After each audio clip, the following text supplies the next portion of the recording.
प्रदेश के पूर्व मुख्यमंत्री और कांग्रेस नेता दिग्विजय सिंह ने कहा है कि सरकार ने देर से ही सही लेकिन किसानों के हित में तीनों कृषि कानूनों को वापस लिया है।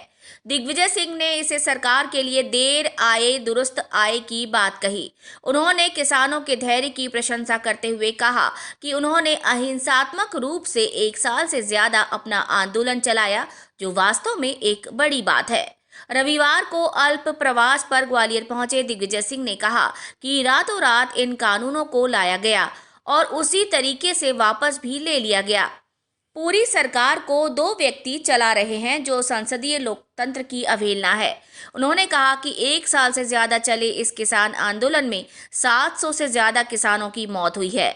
उनकी जिम्मेदारी तय की जानी चाहिए। दिग्विजय सिंह ने कहा कि सिर्फ 1-2 लोग पूरी सरकार चला रहे हैं, जबकि मंत्रियों से सलाह मशवरा नहीं किया जाता। कोई भी निर्णय या फैसला सभी से चर्चा के बाद लिया जाना चाहिए। उन्होंने भारतीय जनता पार्टी के नेता रामेश्वर शर्मा के उस वक्तव्य पर अपनी तीखी प्रतिक्रिया दी, जिसमें उन्होंने रातीबड़ में बीजेपी के कार्यक्रम में कांग्रेस कार्यकर्ताओं के घुसने पर उनके घुटने तोड़ने की बात कही थी। कांग्रेस के प्रदर्शन के दौरान हिंसा अपनाने पर अपनी प्रतिक्रिया देते हुए कहा कि बीजेपी नेता ऐसे ही अभद्रता करते हैं, कहते हैं घुटना तोड़ देंगे। ऐसे कैसे किसी का घुटना तोड़ सकते हैं? ये कौन से कानून में लिखा है? देर से आए दुरुस्त आए, लेकिन इस बीच में 700 किसान जो शहीद हुए उसकी जिम्मेदारी कौन लेगा? और अभी भी लोगों को भरोसा नहीं है, क्योंकि भाजपा के कई लोग कह रहे हैं कि इसको हम वापस ले आएंगे। जब तक संसद में निर्णय नहीं हो जाता और जब तक एमएसपी की अनिवार्यता कानून में नहीं लाई जाती है, तब तक किसानों की मांग पूरी नहीं होगी। एक दूसरा, जो मुझे बताया गया है,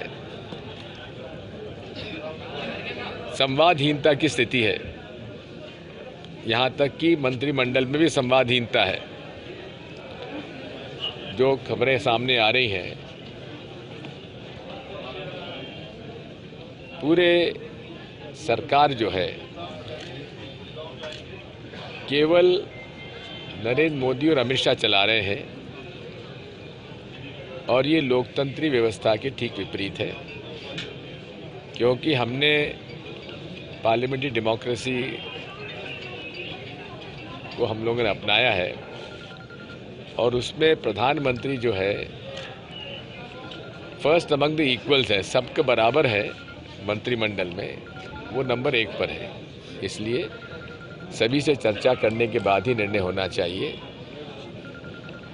लेकिन हम लोग इस बारे में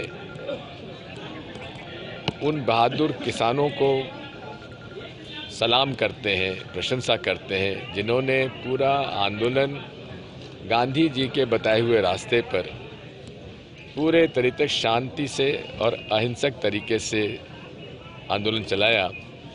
वे बधाई के पात्र हैं।